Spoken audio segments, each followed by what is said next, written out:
Cooper up across the 15, cuts left at the 20, on the room at the 30, headed to the near sideline, one man to beat, makes the move at midfield, coming to the near side at the 30, he's at the 20, he's at the 10, 5, touchdown, Kentucky!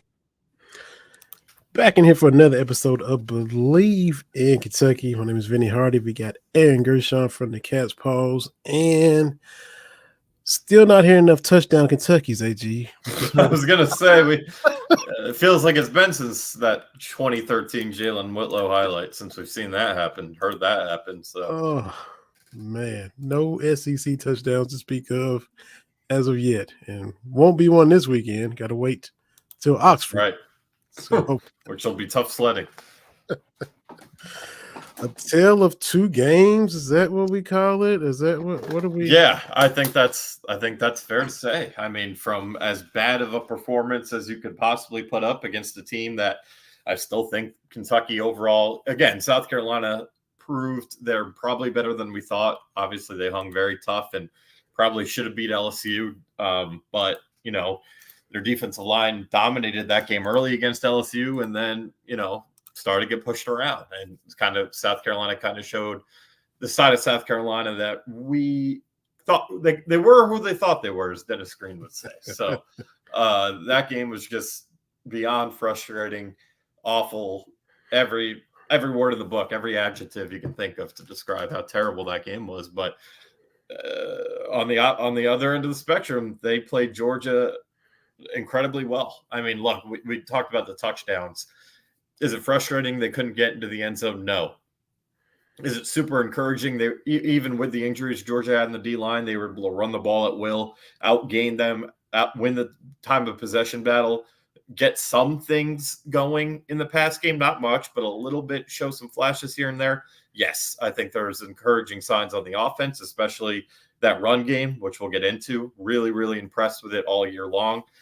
So far, that's probably been the biggest positive on that side of the ball, but is the biggest positive on that side of the ball by a mile.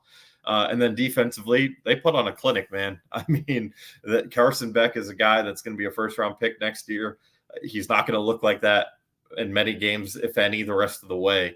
And Kentucky rattled him. I mean, he still made some of those throws that remind you who he is, including on that sail route to Dominic Lovett. That was a tough break. But, I mean, outside of the one possession, Georgia, you know, marched down and scored a touchdown on. Either held them to 3 or to nothing. And a couple 3 and outs, including a big one in the fourth quarter that gave you a chance to win the game again. I mean, the defense was outstanding. They didn't get that turnover. That's frustrating, but Georgia's a team that's just not going to beat themselves, though they put it on the ground 4 times. And, you know, really all of them, and that's something also to get into later, those 7 loose balls, 6 fumbles, and Kentucky somehow, some way hasn't come up with any of them. But outside of the one at the very end of the game, like there wasn't really any good opportunities to pounce on them. They landed either there was a botched snap by Beck that he picked right back up and ended up throwing. Couple balls that just bounced right to into guys in Georgia's hands. Like just bad breaks. But the defense was you can't say enough about the job they did against that offense, and that they're a top 10 defense in the country right now. That's how good they've played. It's just overshadowed by the fact they're 1-2. Yeah. We had Ryan Black from the Courier Journal on last week, and you've been frequent guest on the Leach Report with Tom Leach. We mentioned Tom with the intro for Jalen. Yeah, I'm on there Friday. I'll tell him we haven't heard you say that much. Exactly. No doubt he's dying to say it. But Tom has said it. I said it to Ryan last week. The podcast him and Jeff Picoro and Dick Gabriel do, the whip around show, and I've heard him say it multiple times because Tom knows the history. He goes way back, and he was talking about in the 60s, I think 69, Kentucky played Indiana in the opener, lose 58-30. Good offensively, but they can't stop a nosebleed, and they give up 58 points to Indiana, who was a year or two removed from a Rose Bowl. So we don't even know what it's like to see Indiana being that good in football, but they were at that time. The very next game, after losing 58-30, they lose to Ole Miss and Archie. No, they beat Ole Miss and Archie Manning 10-9. And they nearly duplicated that after getting blown out 31-6 by South Carolina. They lose by 1 to number 1 Georgia 13-12. And Ryan and I were talking like, well, it's a tall task if they're able to do that and turn that around to have such a wild score 1 week and a rock fight the next week. And we saw the rock fight against Georgia, and it was right there for them to pull it out. Again in Lexington, if they can score 17, they beat Georgia 3 times in Lexington. If they could just muster up 17 points, they would have beaten them 3 times. Yeah, that's a crazy stat. Those, I think, I don't know when that dates back to, but those are the only games that Georgia's been held under 20, right? I mean, that's insane. That's insane. And Kentucky's only scored 1 touchdown in those 3 games. 2022 they scored, and then missed a 2-point conversion. So that's why it was 16-6. So yeah, just incredibly frustrating that they couldn't pull that out. And I think there are a couple plays that stand out as to why they didn't. I think you have to first go back to the first half. You have to go to that face mask call. That it was a face mask on Jordan Dingle, but there was also a face mask against Georgia on the same play. Should have been offsetting penalties. Look, that's going to happen. Refs are going to miss bad calls, but if Jordan Dingle doesn't grab the face mask, that drive you're still in position to maybe you're able to punch it in and score a touchdown. Luckily, Alex Rayner salvaged that drive with the longest field goal in Kentucky history. So credit to him, man. He was awesome. But that one stands out to me. The strip fumble. That Brock Vandagriff, look, we talked about it after the South Carolina game when we did our little quick reaction that Saturday. I don't think Patrick Mahomes would have had success with the way the offensive line protected against Carolina. But Brock Vandagriff, whether it was skittish from that or inexperience, I tried asking Bush Hampton about it after the game. He didn't really say much. I meant to ask it again yesterday. It just slipped my mind. But he held on to that ball way too long. That ball's got to get out and thrown away. I understand you don't want it rounding there because he was in the pocket, but you got to find an eligible receiver and shoot it at his feet, or just go down, because he dropped back a good 10 yards, got stripped, and the ball kept rolling all the way to the Kentucky 23. And then they shouldn't even have had a field goal on that, because on 3rd down, Derek Jackson dropped a pick. Yeah. So, I mean, you talk about 3 plays right there that changed the whole game. We could talk about the pick 6. I don't know what the right call or not is. I don't know if it was conclusive enough. The ball touched the ground. I don't know what a catch is. I thought it was honestly a catch, and Dominic Lovett was on. It's not like the NFL where you have to touch him down. I thought it was a catch, and Lovett was down. I didn't think it was a pick, but I definitely didn't think incomplete. When I saw that, I was like, what? So you could say that screwed them. It did, obviously, but I'm not going to – they still had opportunities without that. So those 3 plays stand out to me in the first half. And then, you can get into it. I was fine with the punt. I really was. That's how you were even in the game. The defense played their asses off. You were doing a pretty good job in the field position battle, especially early. I mean, they got the ball at their own 1. They got it all the way out to close to midfield, and then they were able to punt and pin them.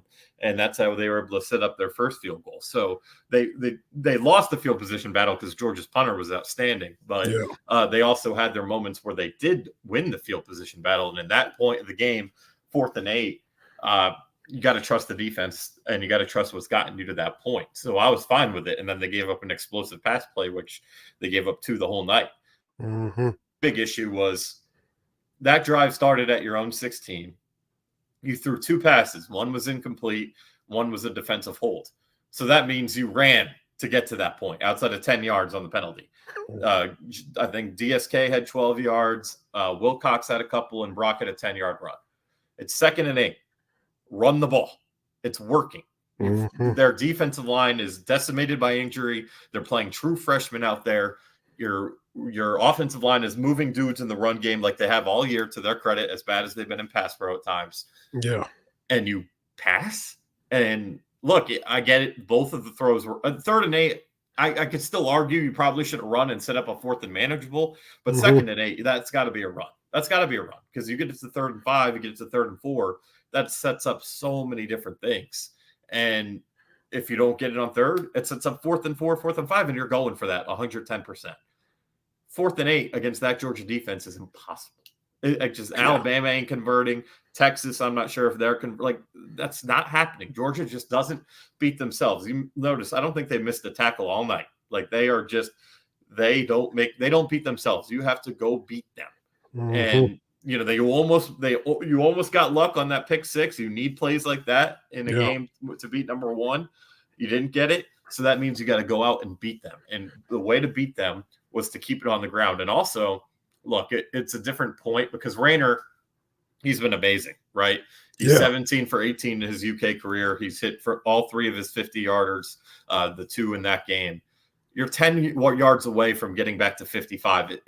The one thing Rayner hasn't done is kick a high-pressure field goal. Like he hasn't had that Austin McGinnis pressure yet. Yeah. So who knows? Who's to say he's going to make it or not? And you have that Callaway kid that Stoops keeps saying, oh, I can throw him in from 60. Yeah. Well, then you were 5 yards from that. So it's like, why are you taking the ball? Why are you stopping what's working? Why are you getting away from what's working? And then, actually the pass on 2nd and 8, the throw was there. It was low and it was tipped. And then on 3rd down, again, Fred Farrier was coming wide open, but the pass rush from Georgia got to Brock. So that is what bothered me. I did not have an issue with a punt. I don't get the outrage with the punt. I really don't. That's how you were in the game, was your defense. And you got to give them a chance to, at that point, give you one last gasp to get the ball back. I mean, Mark, and everyone's like, oh, well, you're going to go back and give them a predictable. Why? Like the goal of giving your defense is to get them to they've gotten them 3 and out like 2 or 3 times earlier in the game. Do it again. That's what they're banking on. They're not thinking like, all right, we're going to give up 2 first downs here. Mark Stoops' thought is, hey, we're either going to only give up 1 third down and we'll have the 2-minute timeout that's going to help us, or we're going to get them 3 and out. He's not banking on them being pinned at their own 5. Like that's not what the plan was. And that to me, it's ridiculous. I get Stoops is a conservative coach. I get he was, brushing that off. He's outside of that awful 4th and 1 against South Carolina. I mean, and sure, he's had some aggressive moments, but he's mostly is on the side of caution. So I get that. I get fans being frustrated that he can be conservative at times, totally. But in that situation against that team and how you were able to get to that point in the game, I'll defend him to the death on that. Punting was the right decision.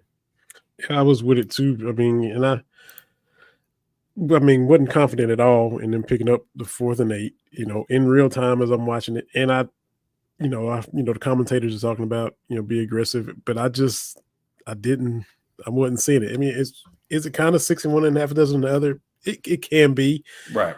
If, you go for it, don't get it. Well, you know what that means. Do you punt? Your defense is playing well. Is it a big ask maybe to get them off the field? Somewhat. But you've done it. You've done it. And you did it on their last drive. Their last drive before that was a 3 and out. Right, exactly. If you punt it and then hold them and get the ball back, then you have like 2.5 minutes and you could be balanced. It's a lot to ask to move it again, but you could. Sure. So and you can still run the ball. There's time to still run. And they're so out of whack offensive line wise, or so run dominant. The strength is on, run blocking. When they're in a predictable pass, they can still run it because, I mean, if it's 3rd and 8 and they run it, I know it's the RPO age and all this stuff, but Aaron, I know you remember a thing. It's called a draw play. Nobody does those anymore. But I would have been all for that. That would, in predictable pass, just what get it to 4th and manage. Yeah. And that's why especially I get it on 3rd and 8. Like, yeah, I would have loved to draw there, but I get why they threw it. The 2nd and 8 will always be unacceptable to me. And Mark Stoops admitted such on Monday, and Bush Hamdan defended the decision Saturday. We kind of gave him a break, didn't ask him about it Tuesday, but it's just I'll never. That'll be the one. That'll be the one you can scream, yell, and punch Mark Stoops overall. Not actually, but you can go after Mark Stoops and Bush Hamdan for that. Rake him over the coals. Yeah. Yes. That fine. But punting in that situation is just I'd love to see what Kalen DeBoer, Lane Kiffin. Well, Lane's a psycho. He might have gone for it. But I'd love to know what, like, Jim Harbaugh, if he was still in college, like, these elite coaches would do.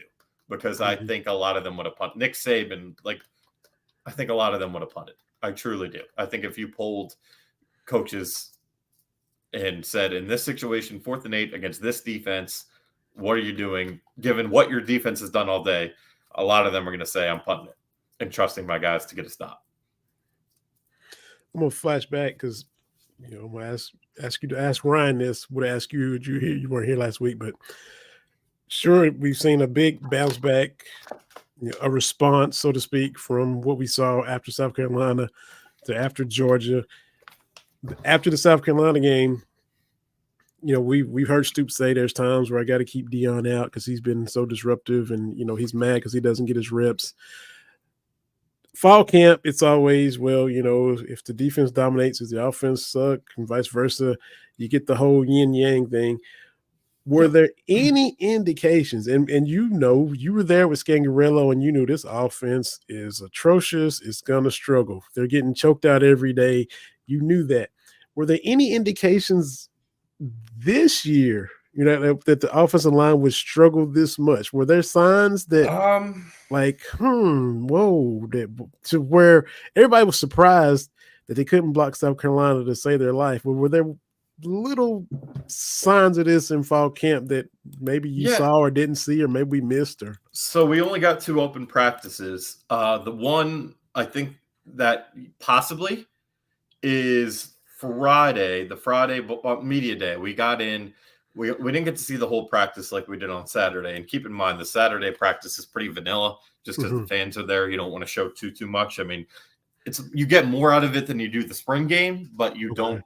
It's not like earth shattering, right? They're trying to make some explosive plays, get the fans happy. The Friday practice, when we were there, the team periods we got to see, it was all run or RPO. And the defensive line ate every play. Like, the offense did nothing. So I was a little concerned, but at the same time, it's like, okay, they know you're running the ball. So, like, is it a big deal or not? So that was kind of my thought. Like, I couldn't really tell if it was, hey, they just know it's a run. It's a really good D line. They're pinning their ears back and good luck. Or was it, oh God, this O-line can't block these guys. And again, Kentucky is Georgia had trouble blocking Kentucky's offensive line, Kentucky's defensive line. Yeah. South Carolina really struggled. They were in the backfield all game. Kentucky's D-line has played great football. Deion Walker hasn't showed up in the stat sheet, but he's made several plays to affect the quarterback. Yeah. There's the one play where he's in Carson Beck's face. The pick against Southern Miss by Dumas Johnson was because Walker was coming as a free rusher. And they're double and triple team in this kid. So Kentucky's D-line's great. So I didn't want to totally fit panic, but and again, Kentucky's D knew what was coming, so it's easy to stop. But Kentucky's run game that game was completely ineffective, and the couple throws they had were ineffective. Again, predictable, but that was the only inkling I got, because I heard, from what I was told, really good things. You have 2 guys in Marcus and Eli Cox who are playing their 7th and 6th years and have 95 combined starts going into the year. You felt good about the addition of Gerald Mincey, who was a solid player in the 2 years at Tennessee. You bring in Jalen Farmer, who by all accounts was one of the stars of their spring camp, and followed that up again in the fall. And you were hoping that Jagger Burton would take the next step. And that hasn't happened with Jagger. Marcus has not been good. Call it what it is in pass pro. South Carolina game, we know he traded out at 5.1 per PFF, which is crazy. And then he got beat in pass pro this past week. I think Eli's been okay. I thought Mincey gave it all he could on Sunday or last Saturday. He's hurt, struggled in pass pro, but he's run blocked really well. So I thought Farmer was actually their best lineman against Georgia. So look, it hasn't been what I thought it would be. I didn't think it was going to be 2021, 2016, 2018 Kentucky O-line. But I thought it would be better than the last two versions, and it hasn't. And look, I mean, everyone wants to blame Eric Wolford, and you can to a certain degree because he was here in 21. They didn't really get much depth going. And, you know, but they've also had they've had some misses in recruiting that's some of which are bad luck. Like Jagger Burton was a high 4-star guy. There's still time, but it hasn't clicked yet. They brought in Grant Bingham from from Pikeville, I believe.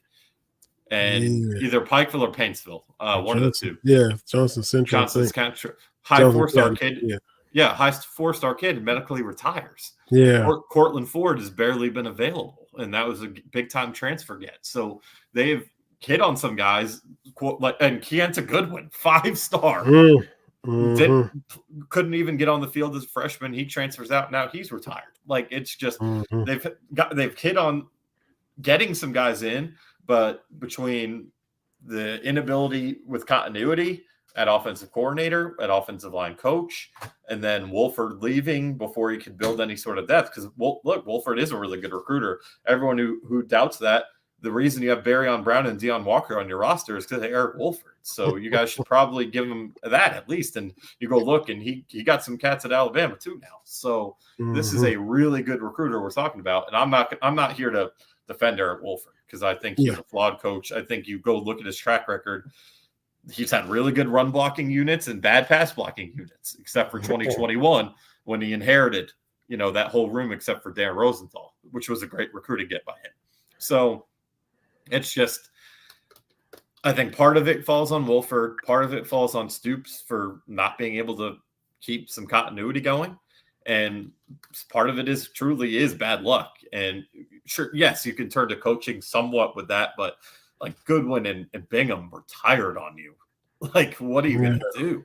You couldn't even really develop those guys. You've got 1 year with each of them. That's not a knock on either kid. I know both probably were going through a hell of a whole lot. Even Paul Rodriguez was a 3-star guy they really liked and was a key reserve for them last year, and he retired before the season. So it's just they've had some bad luck. Jagger's the one where I don't know if it was the recruiting services missed on him, whether it was Kentucky, Zach Yenzer couldn't get him right. Wolford hasn't been able to fix. I don't know what's going on with Jagger. He's a great kid. He's a Lexington kid. I want him to succeed. The fans love him and want him to succeed, but it just hasn't worked out yet. So there's a lot that has happened with the O-line. And honestly, they just haven't, outside of 21, which again was a inherited unit. It just, since John Schlarman's passed away, it hasn't been the same.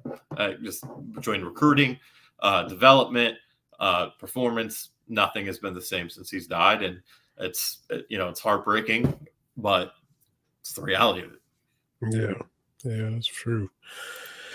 And Jagger's back at number 1 on the depth chart this week, right? On the availability. He's on the depth chart, but there won't be an availability report this week because it's for SEC games only.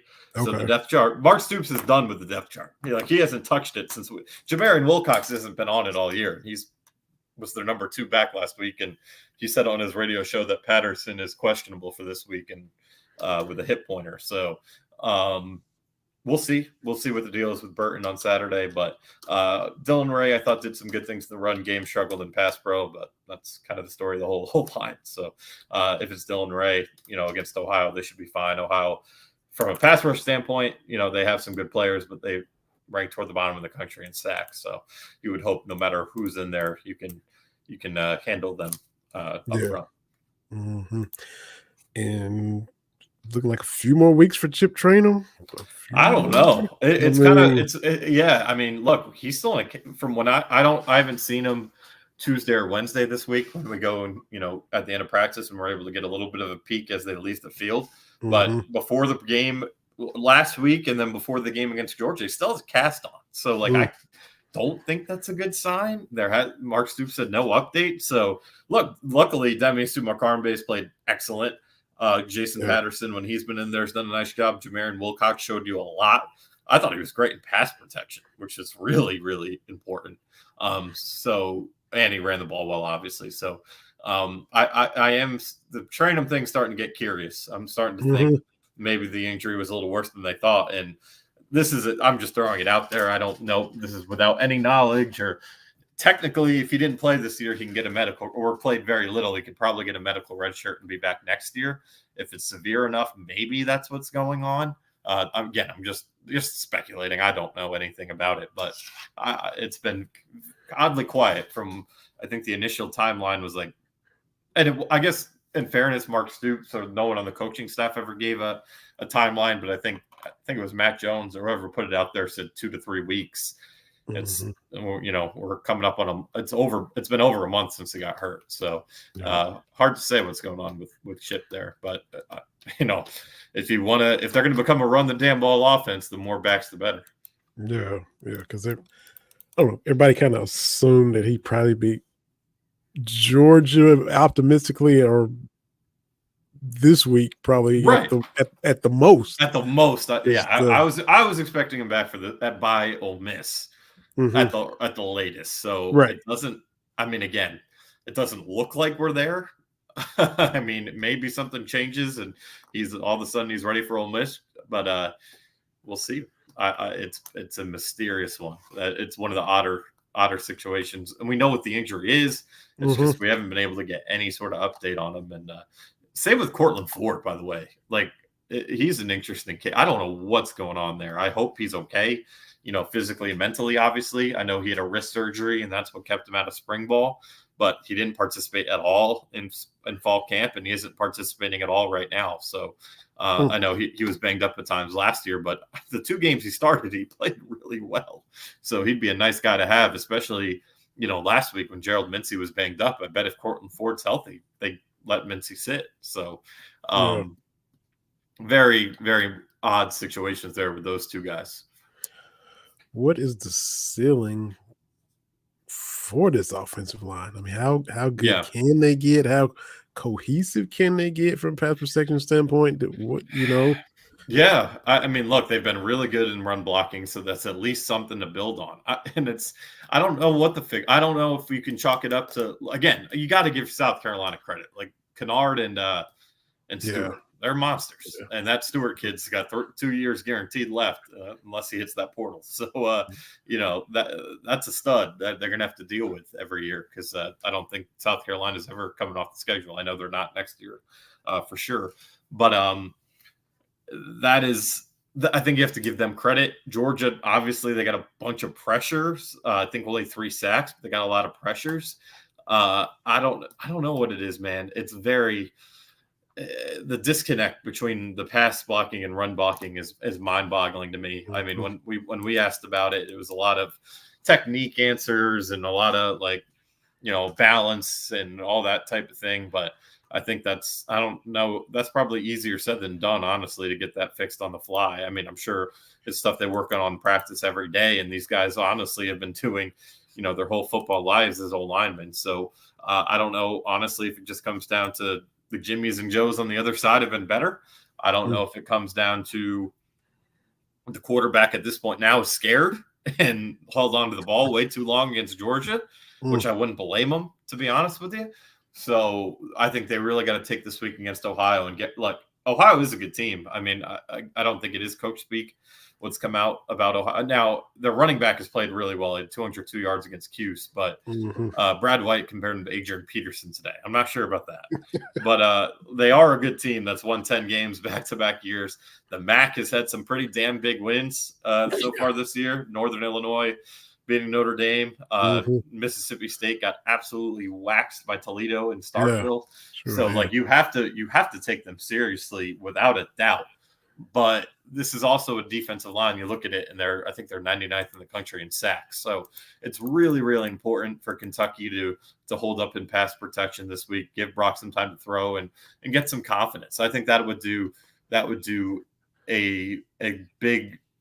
That would help a lot going into the Ole Miss game, because Ole Miss has some monsters up front now too. They've rebuilt that D line with transfers, and they still have Jared Ivey, who, if you remember, is the one that strip sacked Will Levis to end that game 2 years ago. So they've got some guys up front that are going to give you problems in Oxford next week. So I think if you can have a day like really against Southern Miss, there were a couple hits in there, but they protected well. If you can just take advantage of the less depth, they're not going to have as many guys who can get after the passer. and build on some of the good things. There were some good moments in that Georgia game, believe it or not, in Bass Pro. Like there were some pockets again. I thought either they did execute on the play or Brock just held on to the ball too long. So they got to have it. I think they have to get right. I think it would be really disappointing if Brock gets sacked more than 2 times, like 2 max. Right. So let's see how it goes. And you also want to see them continue to run the ball and do so with success. Because look, you prefer when you have Dane Key, Barryon Browning, Jamori Macklin, all with a year of eligibility left after this for you to be able to throw the ball and show your capable passing attack. But you got to do whatever it takes to win games. And if that means you identify as a run-heavy offense because that's what's working, then you do it and you start implementing that here against Ohio. So I'm really curious to see what the game plan is offensively. Is it, hey, we're gonna throw the ball a little more because we have to get this right? Or is it let's just lean on what our identity probably is at this point, and that's a run-heavy offense. And remember, Bush Hamden's a run-first offense coordinator and has been his entire coordinator tenure at every stop. No, nobody says we're beating 2 out of 3. Ole Miss, Tennessee, and Texas. That would that'd be awesome, but I don't foresee that. It's going to be hard not to go 0-3 if we're being honest. Yeah. I know Vinny hates Tennessee as much as anyone, but they look like they could be like a top 3 team the way they're playing right now. Ole Miss is a very good football team. I think that one, honestly, the way I see it is probably the most doable just because they haven't played anyone yet. Like they haven't played an SEC game. It's going to be a different physicality that Kentucky brings. It's an 11 a.m. kick. I don't think Ole Miss has had one of those yet this season. They're playing, I believe, Georgia Southern this week at night, where Kentucky's going to be coming off Ohio during the day. I think that's probably your best chance. Never say never, but the way Tennessee's looking and the issues Kentucky always has with that tempo, and then the way Texas looks, which is so far like the best team in the country and went into the defending champion's house and absolutely destroyed them. That's going to be hard to do. But yes, that comment's true. They did have Georgia rattled. Yeah, for sure. And Carson Beck is about as shaky as you're ever going to see him at this level. Absolutely. No doubt. Yeah, no, they did. The defense played a great game, and haven't seen anything like our defense. Well, let's see. You're right. They haven't yet because, well, maybe Texas has with Michigan, but Texas, I should say, has with Michigan. But Tennessee's played their toughest opponent's been NC State. They stink. Yeah, man. And then what's the other one? Ole Miss, Wake Forest. Right. So yes, that'll be the best defense they've played to this point. Gavin Wimsatt in the 2-quarterback system. That's something they wanted to. They've at least talked about wanting to do. They didn't do it against Georgia, which I found really interesting. Honestly, I actually was kind of surprised by that. So we'll see. I'm sure they want to do that, especially this. Look, you know what they want to do? They want to get to a point where they have a big enough lead and they just play Gavin as the quarterback, and then maybe get Cutter some reps. Like they want to go blow somebody out. It's been so long, and they were on their. And in fairness, they were on their way to doing that against Southern Miss. Yeah. Mother Nature had other plans, but they haven't had a game like that where they could pull the starters and get some kids reps since like UT Martin in 2019. Like I'm trying to think of another one like that. Yeah. New Mexico State in 21. Youngstown State. They were up 31-0, but the offense couldn't. They scored 7 points in the second half, so they kept them on the field. They were trying to get something. Yeah, so I think the last one, now that I'm thinking about it, would be New Mexico State at the end of 21. Yes, that comment's right. UK is the first real big test for Ole Miss. I mean, but man, Ole Miss is good. I mean, I know they haven't played anyone yet, and you're right. I think that's why I think Kentucky can hang around. And also, look, they have a similar tempo to Tennessee that Kentucky really, really struggles with. Yeah, haven't shown we can match up with that. Right, we can match up with Georgia because we're in the same mode as them. They're just bigger and better and got better players and do it. They do what we try to do better than we do. But the the Tennessee, the tempo. That's, I mean, Yeah. was it 2 years? What you always talk about it. You can't, match up, get ready for it. And as soon as the game starts, there's guys just running free, Yeah, wide 2 open. years in a And row. You had yes, the first play of the game in 21 at home, and then that's it. Yeah. the first drive with Jalen Hyatt the next year. Yes. But yeah, the thing to remember with Ole Miss is Kentucky played them well 2 years ago, and actually they struggled defensively in the first half, and then they held them to 3 points in the second half. But that was Jackson Dart's first SEC start. That dude has since become a possible first-round pick, Heisman contender. So it's a whole different Jackson Dart. It's a whole different. You have Trey Harris, who's leading the SEC in receiving, and Juice Wells, and Jordan Watkins, who's on year 9, former Cardinal. So, and a really good tight end. So it's just and Cade, whatever his last name is. So really, really good football team over there.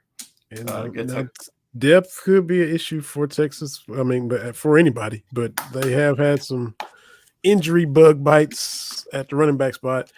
Yeah, then they'll just call up their next spot. I mean, their second quarterback is freaking Arch Manning. Come on now. It's Look, I love the optimism, but I don't think. Look, at this point, this is what it comes down to for Kentucky, in my opinion. You got to win this weekend, obviously, and if you want to play like you did against Georgia down in Oxford, give some fight. If you win the game, great, prove me wrong. But I'm just going to operate under my guess as they lose. You're 2-3. Then you play 3 games that you could win. And that's Vanderbilt, who just lost to Georgia State. So our respect for them goes down a little bit. You go to Florida, who's a nightmare right now. And you play Auburn at home, who lost to Cal and struggled early against New Mexico. Mm-hmm. So that is a 3-game swing with 2 at home.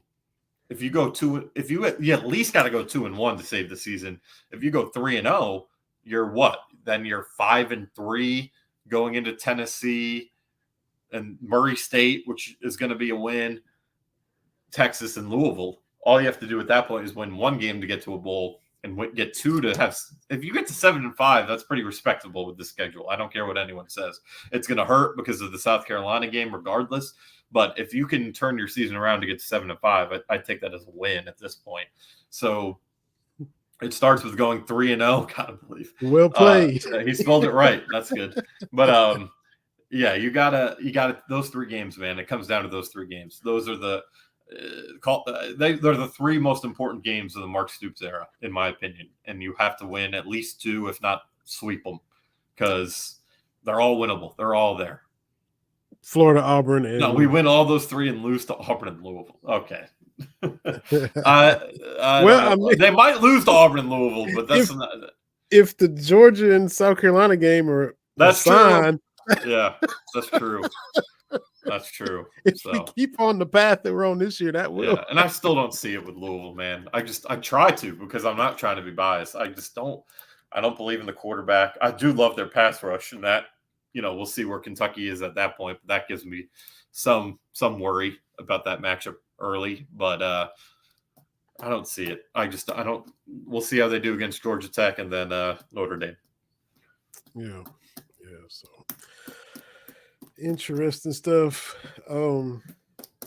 What you got latest on the Cat's Paws, man? For those that aren't following, what's your latest story? It's all the daily stuff on the beat right now. Going through pretty much put a bow in the Georgia games on Ohio, and then obviously we'll have a lot going into Ole Miss next week. But just same old year by year. Basketball is coming up, obviously, if we want to talk about that a little bit. But we'll get to that when that comes. But yeah, nothing. Now we're bi-weekly with the physical copies, so subscribe to that. Those are always a lot of fun. A couple historic, kind of going the history route with football in the last 2 covers, or the cover that just came out and then the next one. But we'll probably be cranking toward basketball pretty soon with covers, unless football wants to get it going, and we'll happily get them on the cover plenty throughout the year. Yeah, that's kind of what's going on right now. Since we were on last, we hadn't I mean, it's hadn't talked about. Of course, Jasper Johnson did commit to Kentucky, as everybody knows, but you were at Sent him Woodford to County. Florida. Send him to Florida. Well, Lane, okay. Lane, Yeah, we'll finish football with this. You don't want that because Florida will be back quick if they get Lane Kiffin. They will be back. Lane to, yeah, they will be back, and they'll be back quick. I'm curious. I will be watching that. That is going to be fascinating because that is the guy they're going to. I would be shocked if it's not the guy they target. I mean, I've talked, I think, on this show, maybe on radio, I'm not sure, about Alex Golish is a guy that makes sense to me, but they probably want a Power 5 guy, and they're not going after Mark Stoops at this point. They want an off. The problem with Florida is their offense, they want to be explosive, and they can't be explosive. They're not going to get explosive with Mark Stoops. But I think Eli Drinkwitz is interesting to me on that. That maybe there. But for Florida? Yeah. I mean, look at what he's doing at Mizzou. Yeah. Where was he at before that? App State? And he was kicking ass there, and he was a great offense coordinator at NC State. Like, that's an offense. I think they're going to hire a proven offensive mind. I think that's what they're looking for in their next head coach. And Lane Kiffin is the guy that is the best, possibly the best guy that's even close to being a lateral move. They're not going to get Josh Heupel away from Tennessee. I've seen a lot of that too. I don't think they'd pry him away from that. But at this point, with the way Ole Miss's NIL fund, the Grove Collective, and what they're able to do in the transfer portal, it's not quite a lateral job because the recruiting ground in Florida is better, but it's not a huge step. But I do think he would have to think long and hard. I do think Florida is a better job, but you don't want him at Florida if you're Kentucky, like, especially if they're gonna. I know they play both Ole Miss and Florida next year, regardless, both at home, but I'd rather face him at Ole Miss than face him at Florida. And everybody acts like, or Florida gets perceived as a historically consistent giant, like Alabama and LSU. And it's Spurrier put them on the map. Then they had Urban Meyer. So they had, they missed on Ron Zook and Jim McElwain and all these guys in between there. People kind of forget. Yeah. So, I mean, if they were to get Lane, I would think he would kill it there. He'd be a good one. But, it's been some mid in and amongst the title runs for Florida. I thought Dan Mullen did a hell of a job. He just hated recruiting. Yeah. And they had one bad year. I don't know how I didn't understand firing Dan Mullen. I really didn't. I think that was not to say, do I think they would have been the Florida of the 90s and 2000s? No, but they'd be better than this. Yeah, and you hate recruiting. Don't be dumb enough to say you do an oppressor. At least fake it and kind of hide the fact that you're. Oh, the problem is it's going to show up on the field eventually, and it was starting to because Emory Jones was their quarterback. Not to take a shot at him, but that's not a guy. That's not a Florida quarterback. Yeah. So old Billy is, not long for the job at this rate, and it's he's not even into the meat of his schedule, and it's going like everybody said. It's going like everybody predicted with the look at Florida's schedule. They better win this weekend because Mississippi State that's their SEC win right there right now because they're bad too. Yeah. Oh, Lebby is at least he's in a first year. At least he's in his first year, and he's taking over a mess. And look, I feel bad for Mississippi State. Like, who could have foreseen what they'd have to go through with Mike Leach passing away? That was the plan, was for Mike Leach to be there until he was ready to hang it up. And they were, I think, 9-4 the year he passed away. So he was doing some really good things down in Starkville. I think his last game they won the Egg Bowl, right? So like, he was doing a really good job down there. Zach Arnett gets thrusted into a really, really tough spot. They struggle mightily. Ole Miss starts to take off and take recruits, and Lebby is a good offensive mind, but it's a rebuild. Yeah, for sure. So it's old news, but we went from basketball wise, Pope's hired. We wrap our head around that. now what kind of team will he put together? And then everybody starts seeing, the booms get tweeted out and everybody starts to kind of relax because they have a roster.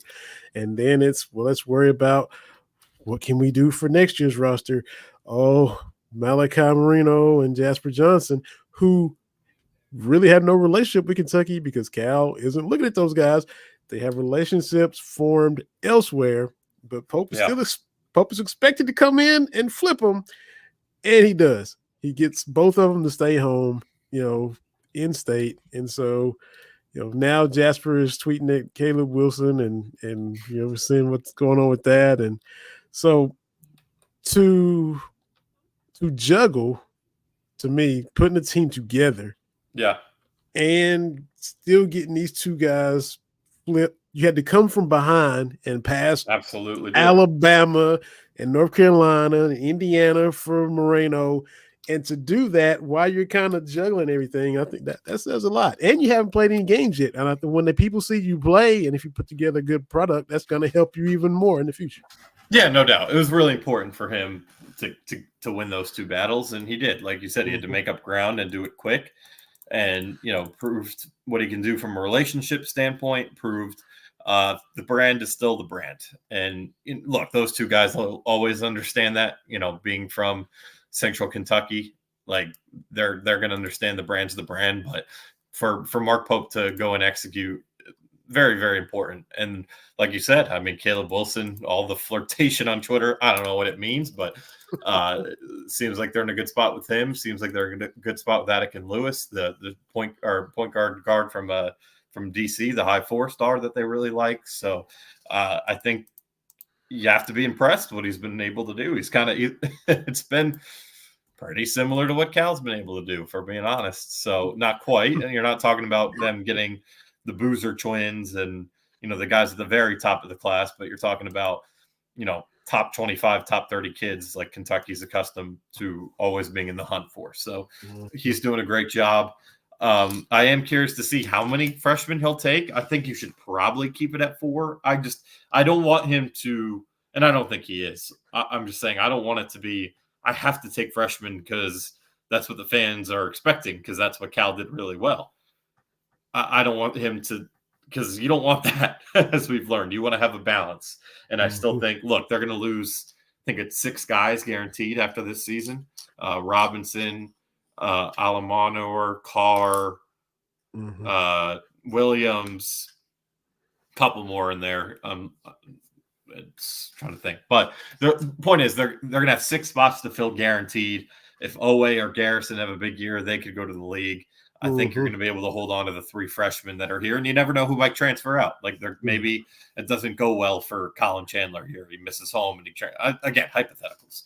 So it's just, I would make sure you leave the room for transfers. I would make sure that you recruit your own roster back and have continuity, because that's something that really good teams look. That's how Tennessee's been able to build what they've built down in Knoxville. They have had this guy Ziegler's, the Jordan Boones.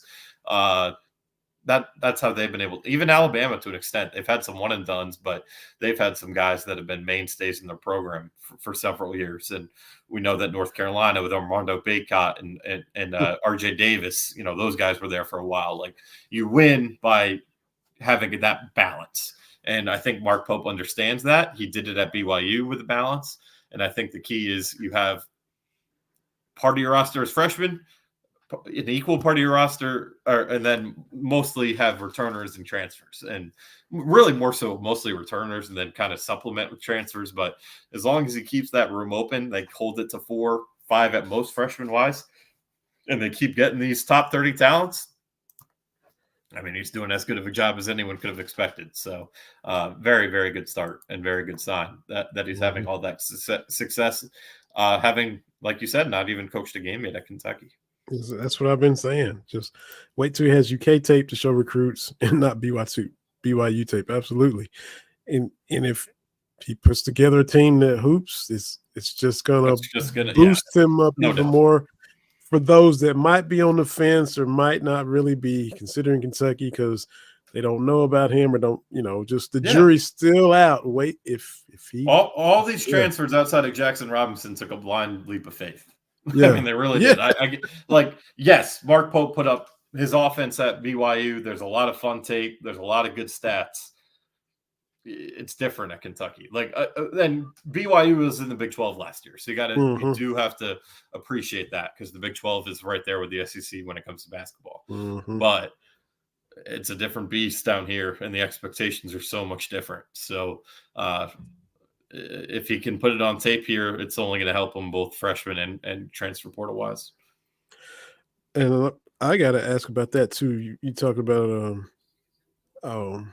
well, different beast down here, but I'm flipping back to you.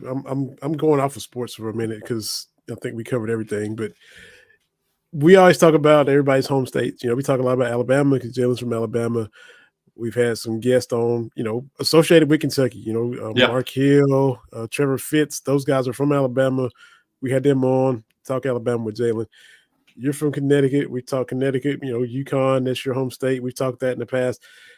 You retweeted or quote tweeted your governor, and because he said that Connecticut's the capital of the world for like pizza and correct. I'll give him that. Pizza. He said pizza, basketball. What all did he say? And you disagreed on basketball. You agreed on pizza. And I think I agreed on what the other one was too. Yeah, he said United States champ for pizza. I guess he is like giving Italy the world title or something or somewhere. Yeah, that's probably fair. I'm gonna go through his Twitter right here and see if I can find it.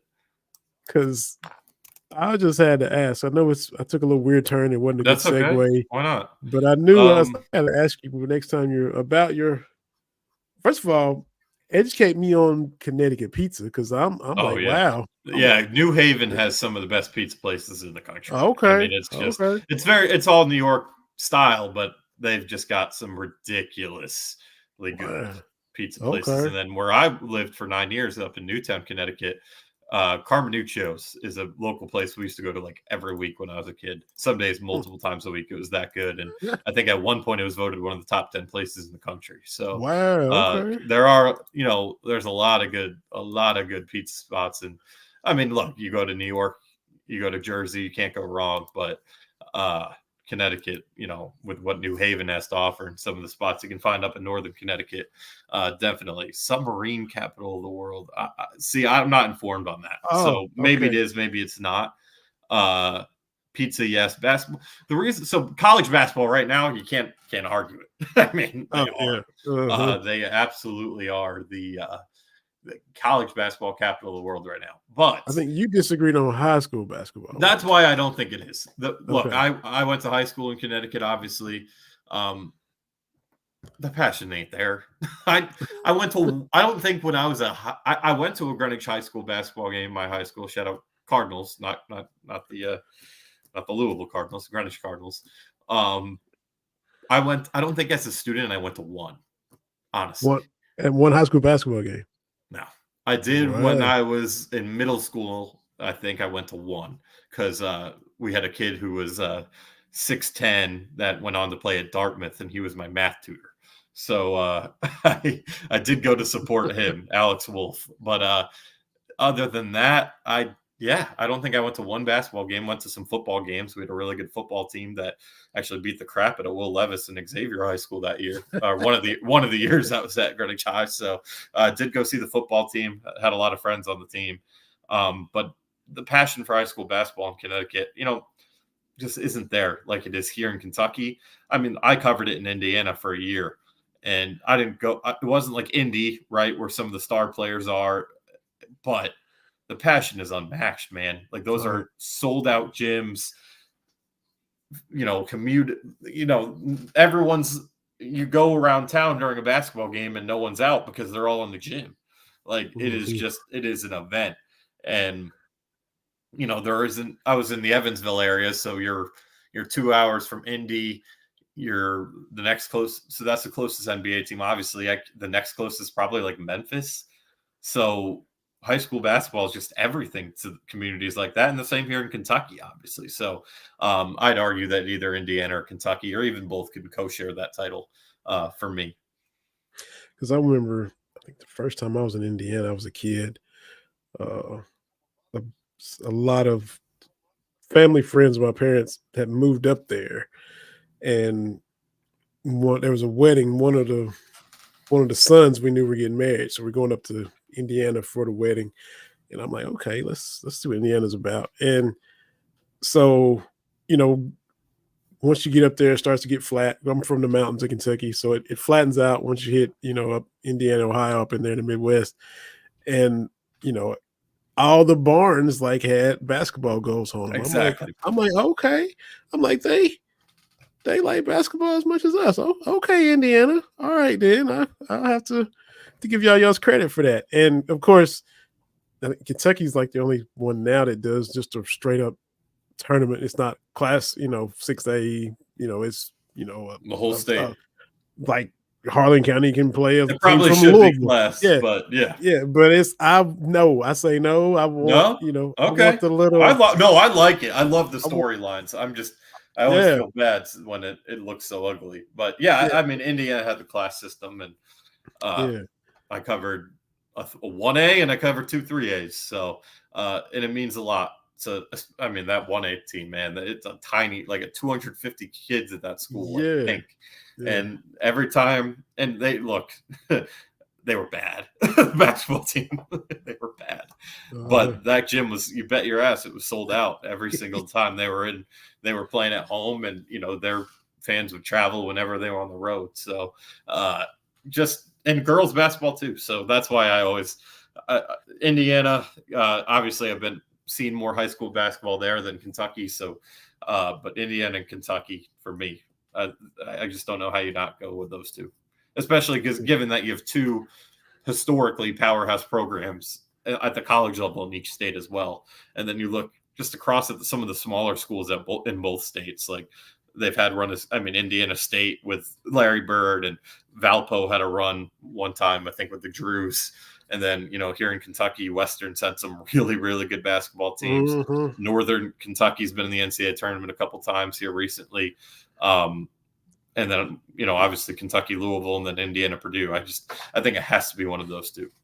And West, if I'm not mistaken, once again, this is before our time stuff. I think Western made a Final Four back in the 70s, if I'm not mistaken. Or is that right? Yeah. Yeah. So they got some tradition and history. Yeah. It's got to be Indiana or Kentucky. You could flip a coin. I won't get mad if you say it's Indiana, but it's one of the two. Yeah. You mentioned your high school, dog walking Will Levis's school. So, I mean, hate to do it. His first 2 games this year with the Titans, man, his decisions are killing him. I know. It's wild picks and just, oh man. It's similar to what we saw, man. There are moments and plays where he looks like the next Tom Brady. And then there are plays where he looks like the next Jamarcus Russell or Bryce Young. It's so frustrating. And you feel bad for him.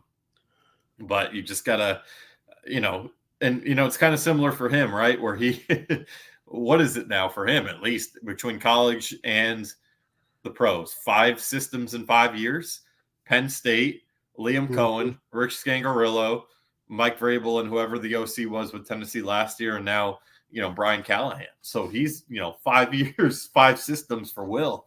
That's a tough ask, and they've played 2 really good defenses. I mean, Chicago held, for the most part, was able to hold the Houston offense, which for my money is the most talented offense in the NFL, mostly in check. And then, when the Jets, I think they have an overrated run defense, but their secondaries might be the best in the league. So tough test for sure, but just some boneheaded plays that can't happen. And, hopefully he can get it going for, I think they have who they play this week. I think it's a pretty winnable game.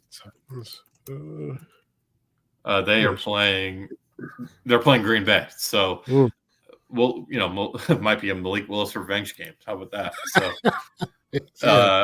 it's going to be interesting. Boy. I hope that Will can get it going. And if not, and just don't do too much. I know you want to try your He's best so and talented and go all out and all, but just tone it down and just eat it when you have to. It sucks to take a sack or throw it away, but take a sack against the Bears, you beat the Bears. So doubt. you're at least one and one. They might beat the Jets too. Yeah. Yeah. So just know when to push it and know when to just, hey, okay, I'll live to fight another play. And we could be having a 2-0 Titans discussion. It's that thin of a line. So thank goodness for the Falcons, because we had a rough weekend. I thought we might have a little something for Derek Carr, but he made us look like the Panthers. He's playing his ass off right now, man. Alvin Kamara just waltzing through untouched all day long, getting blown off the ball. And if I'm Baltimore, it's Lamar and Henry, just shove it down our throats. If I'm John Harbaugh, until we prove we can stop this run. So, but yeah. And what a tough, weird way to lose to the Commanders for you guys, man. Just pitiful. 3 touchdowns. You don't have a kicker because first team in NFL history to score 3 touchdowns and not give up a touchdown and lose. Yeah. So that's historic, literally. And then the other thing, Graham Gano was on the injury report Saturday. You don't activate your practice squad kicker. You play with a 52-man roster, and on the opening play of the game, it's a kickoff that goes for a touchdown, gets called back, but Gano pulls his hammy, and you're without a kicker. So at the very least, that's a game that should have gone to overtime. But in reality, it should have been a victory because you would have been able to kick a field goal instead of that. Malik Neighbors, who, by the way, looks fantastic. At least I have that. Had a drop, and you were in plenty of field goal range, so at least you have a field goal there. You probably win the football game 24-21 or 24-18. So unacceptable and frustrating as all get out. And what was, you follow closer than I do. What was Dayball trying to say, that he was fine? But if he was saying that, he had a groin that put him on the injury report. And I guess he was good enough with the groin to play, and the hammy was a new injury. So that his claim was, hey, the groin was fine. He could have played with that, but the hammy was a new injury. And so again, you didn't have to. You could have still had Gano activated. Just activate the practice squad kicker. God forbid he can't go. That's all you had to do. Man short. Why are you starting a starting kicker with a groin anyway? What do you? That's risky too. We know you kick for a living, and your groin's blown out, but go ahead and kick anyway. So not trying to drag you through it. It was a rough weekend for both of us, and not great. And we both have tough ones this week. More so for us with the defense. The Browns, I don't think anything of their offense, but their defense is very good. And then you guys got what? You guys got Baltimore, man. And they're desperate. Desperate. And if I'm Harbaugh, like I said, I just run Henry and Lamar until we prove we can stop it. And they're a desperate football team. 20+ carries for both of them, and then if we get them, force them to throw, then we'll see what happens with that. But well, the Raiders were able to get them. So, but. Man, Brock Bowers guy looks pretty good. Yeah. They should be 2-0. Baltimore should be.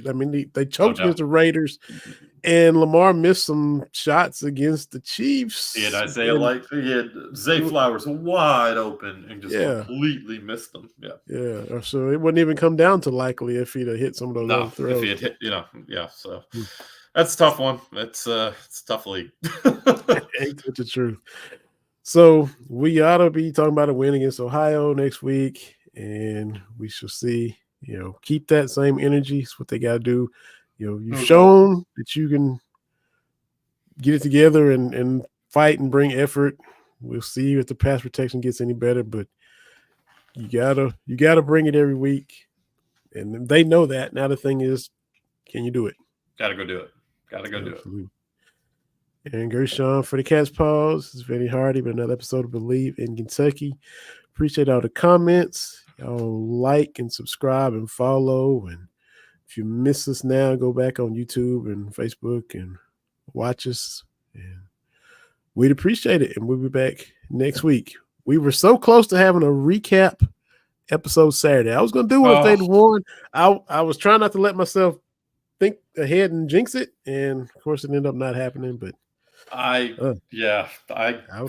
never fully believed. Yeah, but man, it was that was tough. It was a hell of an effort. You're proud of that, and you're happy to see the bounce back and the resolve. But the plays were left on that field for sure. Yep, that's it. Till next time, everybody. Thank y'all for tuning in. We'll be back with another episode next Wednesday at the latest. Everybody stay safe. Have a good evening. Believe in Kentucky. Believe